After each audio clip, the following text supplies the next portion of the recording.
बहुत सावधानी से कथा सुनिएगा और अपने चित्त में उतारिए।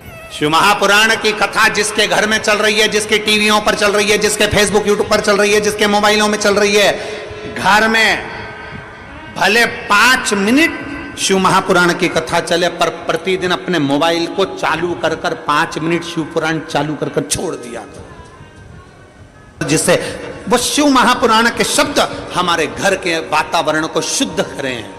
पार्वती उल्टी यूं चली कि भगवान शंकर कह रहे हैं कि उसको मत उठा कर लाना, और पार्वती जी गई और माता पार्वती ने भगवान विष्णु का जो बच्चे के रूप में थे उनको गोदी में उठा लिया, घर लेकर आ गई, घर में लाई, भोलेनाथ जी से कहा कितना सुंदर बालक है। शंकर भगवान तो आंख ही नहीं खोले, काय को देखूं। भगवान बोले वापिस छोड़िए, अब भी कह रहा हूं, नहीं मैं तो नहीं छोड़ू, उसकी मां आएगी जब दूंगी। भगवान विष्णु गोदी में। अब शंकर पार्वती का नियम था, रोज शाम के समय घूमने जाते थे।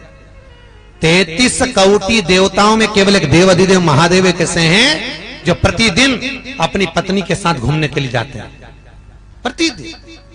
अच्छा, इनको देख के लक्ष्मी बहुत कुड़ती थी अंदर से। लक्ष्मी हमेशा भगवान विष्णु के देख लो चल दिए घूमने, उनको देखो रोज की रोज घूमने जाए और तुम मुझे कहीं नहीं लेके जाओ।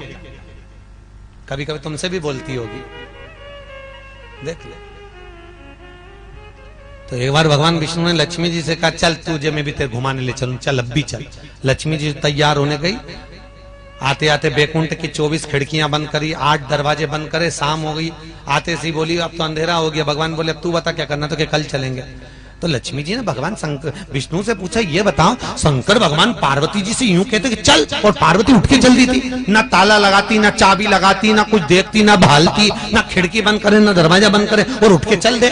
तो भगवान विष्णु बोले ताला चाबी वहां लगाई जाए, जिसकी यहाँ हो उनके यहाँ तो कहीं भी तो नहीं है, तो कहीं लगा। तो क्या शंकर जी क्या कुछ नहीं है। भगवान विष्णु बोले थोड़ा बहुत सामान होगा, तो थोड़ा बहुत होगा तो कोई का चुरा के ले जाए तो भगवान विष्णु बोले उनके यहाँ चौकीदार छोड़ के जाए ना, तो उनके यहाँ इतना पैसा है कि चौकीदार नहीं, चौकीदार पैसे वाला नहीं है, वो तो गले में से उतार के बब्बा को रख के चले जाए। किसी के बाप में दमो तो घुस के बता, कौन जाए उनके घर में।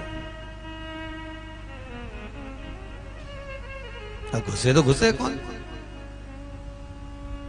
या तो बब्बा अंदर या तुम अंदर, दो में से।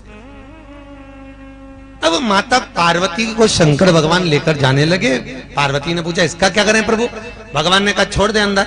अंदर छोड़ दिया, दरवाजा लगा दिया, कुंडी लगाकर माता पार्वती शंकर जी के साथ भ्रमण पर गई।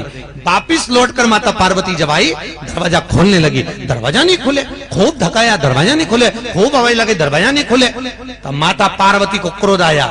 भोलेनाथ जी से कहा प्रभु अंदर कोई जरूर है। शंकर भगवान बोले कौन है अंदर, दरवाजा खोलो। नहीं खोले। पार्वती ने कहा दरवाजा खोल दे नहीं तो श्राप दे दूंगी। इतने में भगवान विष्णु और लक्ष्मी दरवाजे से बाहर निकले। निकल कर बोले हे भोलेनाथ, ये घर बद्रिकाश्रम हमको अच्छा लग रहा है, दे दीजिए। माता पार्वती आंख में आंसू भर गई। जिंदगी में एक ही तो मकान था, वो भी तुमने ले लिया। भगवान बोले दे दे पार्वती, दे दे, अपना क्या जाए, अपन कहां रहेंगे। भगवान ने कहा कहीं नहीं, केदारनाथ पे रहेंगे, बद्रीनाथ इनको दे दे। भगवान विष्णु ने लक्ष्मी से कहा लक्ष्मी तूने इस घर से शंकर और पार्वती को बाहर निकाला है, इस घर में मैं तेरे साथ अंदर कक्ष में कभी नहीं बैठूंगा। तू बाहर बैठेगी, मैं अंदर बैठूंगा। आज भी बद्रीनाथ में नारायण अंदर है, लक्ष्मी बाहर है। लक्ष्मी बाहर। शिवजी जाने लगे। भगवान विष्णु ने कहा भोलेनाथ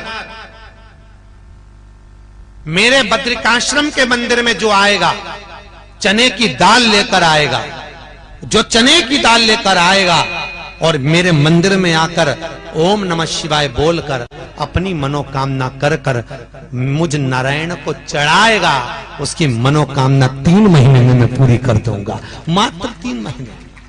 आज भी नियम है। बद्रीनारायण में क्या चढ़ती है, बोलो जम के क्या चढ़ती है, चने की दाल। और क्यों चढ़ती है, कामना। चने की दाल समर्पित।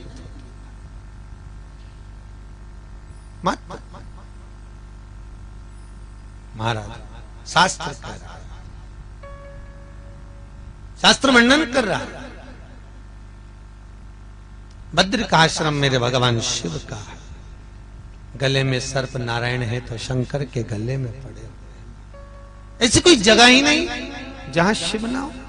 भगवान शिव जैसा कौन है जो दयालु है, कृपालु है, दया का सागर है महाराज। हर जगह सर्वस्वता का निवास करने वाला है। सर्वस्वता। महाराज चले, देवराज के प्राण छूट गए, शिव के धाम को चले गए। एक बिंदुक नाम का ब्राह्मण, वेदव्यास जी लिखते हैं, जिसकी धर्म पत्नी का नाम है चंचुला देवी।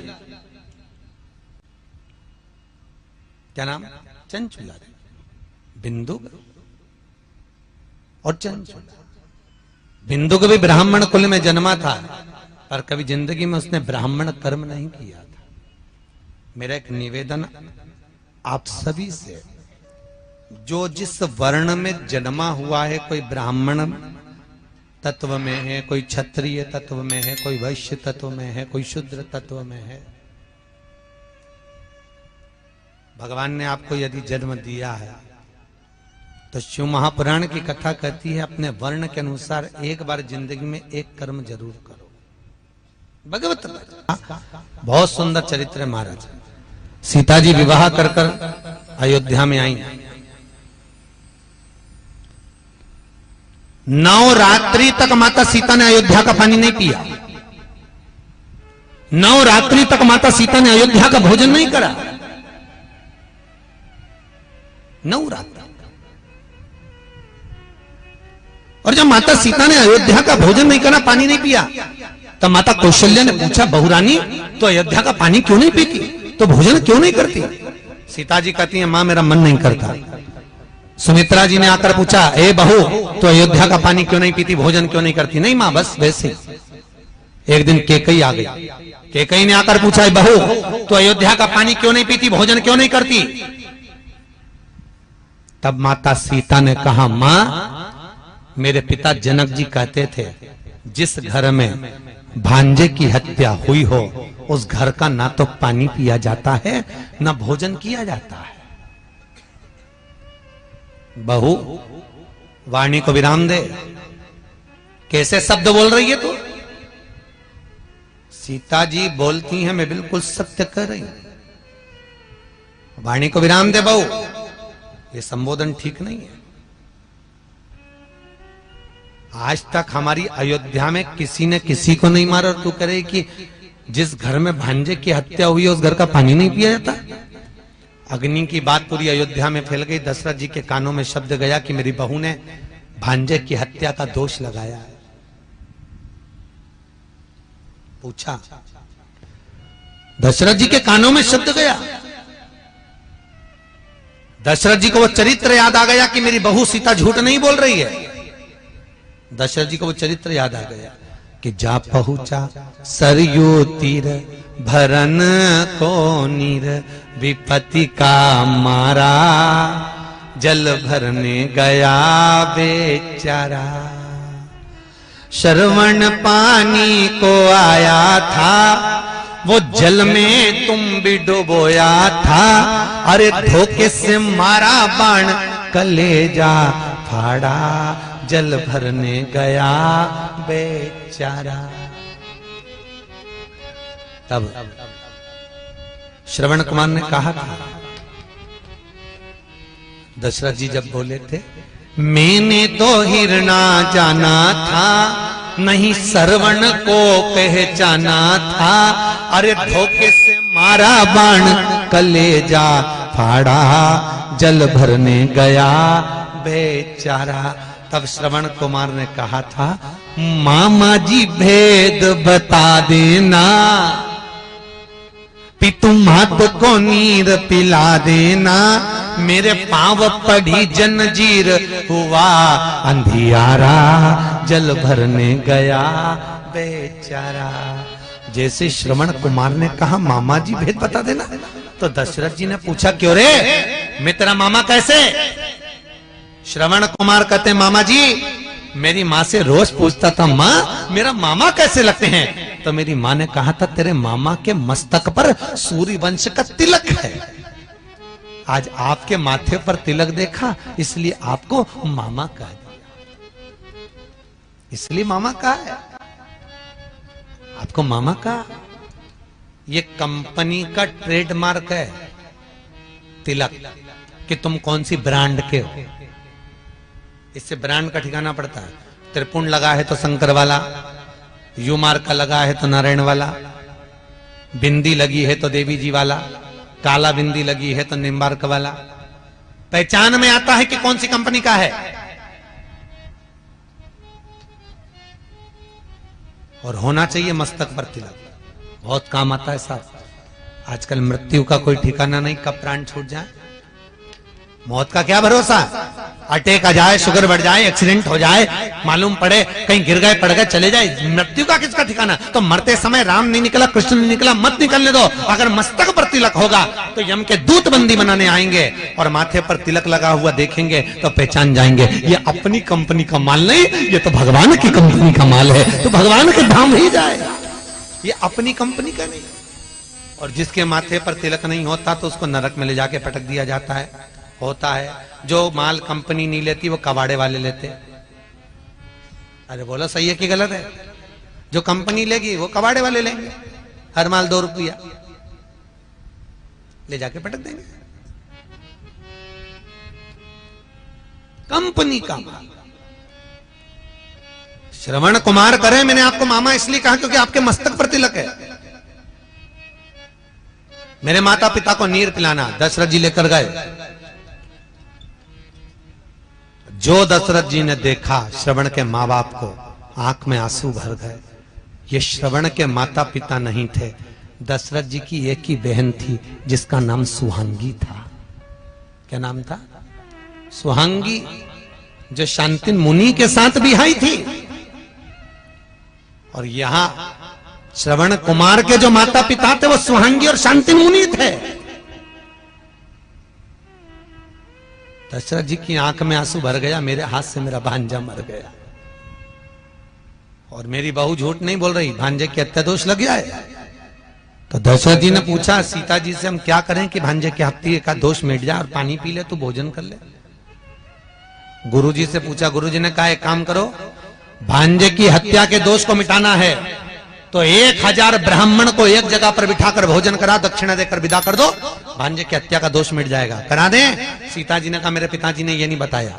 तो तुम्हारे पिताजी ने क्या बताया? कई कई बहुएं होती हैं जो मायके के मेथड से चलती हैं। सास उनको कितना ही बताए कि तिल्ली का लड्डू ऐसे बना, हलवा ऐसे बना, सास की नहीं सुने। जो माँ ने सिखा के भेजा है वो तो वैसी बनाई नहीं बनी। तुम्हारे पिताजी ने क्या बताया?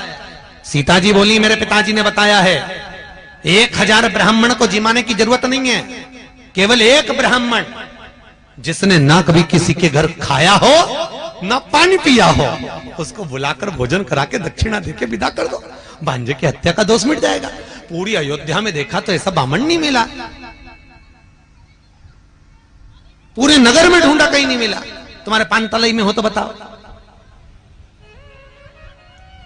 जिसने ना कभी किसी के घर खाया हो ना पानी पिया हो, ऐसा ब्राह्मण जो ना कभी किसी के घर में जाकर मुंह झूठा करा हो, ऐसा ब्राह्मण जो ना किसी के घर में भोजन ग्रहण करा हो, ना एक गिलास पानी पिया हो, ऐसे ब्राह्मण को भोजन कराओ, दक्षिणा देकर विदा कर दो। पूरे देखा नहीं मिला। पत्र लिखा जनक जी के यहाँ, जनक जी ने पत्र लिखकर भेजा, महाराज पूरी दुनिया में ऐसा बामण नहीं मिलेगा, केवल एक ही बामण है, उसका नाम लंका का राजा रावण है, जिसने ना कभी किसी के घर खाना खाया ना पानी पिया, क्योंकि इसकी प्रवृत्ति राक्षस की है। ऐसे राक्षस को लोग घर में बुलाते ही नहीं भोजन करने, तो उसको तुम बुलाओ। दशरथ जी ने पत्र लिखा, श्रीमान रावण जी महाराज, आप एक समय भोजन के लिए हमारे यहां पधारे। कितने समय? जम के बोलो, एक समय। इसलिए आज भी शादी में लिखा जाता है सुहानी शाम से ढलती रात तक, इसके बाद माता न राक्षस हो। तो रावण के समय से चालू हुआ ये, एक समय भोजन के लिए पधारो। कितना समय? एक समय, क्योंकि मालूम है राक्षस को 2 टाइम जिमाना भी भारी पड़ जाए। एक समय पत्र गया, वो पत्र मंदोदरी के हाथ लग गया। मंदोदरी कौन है रावण की? जम के बोलो। धर्म पत्नी, पत्नी नहीं। कौन है वो? धर्म पत्नी। पत्नी और धर्म पत्नी में जमीन और आसमान का अंतर है। पत्नी वो होती है जो पति को पतन के रास्ते पर ले जाती है। पत्नी वो होती है जो पति को सिनेमा घर ले जाती है। पत्नी वो होती है जो पति को मायके ले जाती है। पत्नी वो होती है जो पति को बाजार ले जाती है। और धर्म पत्नी वो होती है जो पति को शिव महापुराण तक लेकर आती है। वो धर्म पत्नी है। धर्म पत्नी वो होती है जो पति को धर्म के पथ पर ले जा रही है। जम के बोलो। धर्म। कितनी सुंदर बात लिखी तुलसीदास जी मंदोदरी को धर्म पत्नी लिख रहा है, और वेद व्यास जी वो धृतराष्ट्र की क्या नाम था, गांधारी, उसके आगे पत्नी लिख रहा है, धर्म पत्नी लिखा ही नहीं। क्यों? वेद व्यास जी से पूछा तुमने इसका नाम क्या है, धर्म पत्नी क्यों नहीं लिखा? तो वेद व्यास जी ने कहा क्यों लिखूं धर्म पत्नी? धर्म पत्नी वो होती है, पति की आंख से पति नहीं देख सकता तो कम से कम अपनी आंख से देखकर तो बता दे। पति पांव से नहीं चल सकता, अपने पांव से तो चलकर पति को तीरथ करा दे। पति हाथ से काम नहीं कर सकता, अपने हाथ से तो काम कर ले। पर ये गांधारी तो ऐसी थी कि पति की आंख नहीं थी तो और पट्टी बांध के बैठ गई, जैसे तुम वैसे हम। ले वो तो अच्छा है कि आज के कलयुग में नहीं पैदा हुई। अगर कलयुग में गांधारी होती तो मालूम पड़े पति हॉस्पिटल में पड़ा पलंग पे, उसको चढ़ रही बाटल, तो ये भी कहती हम भी पड़े पलंग, हमें भी चढ़ा दो बाटल। लो क्या करे उसका? गांधारी पत्नी, मंदोदरी धर्म, अरे बोलो तो धर्म पत्नी होना चाहिए। धर्म पत्नी का फर्ज अदा करो, और आपसे भी निवेदन है धर्म पत्नी का फर्ज अदा करो। जितनी कथा यहां सुनकर जाओ, अगर वो कथा में नहीं आ रहा है तो उनको जाके पूरी सुनाओ। दिन में नहीं सुने तो रात के सुनाओ।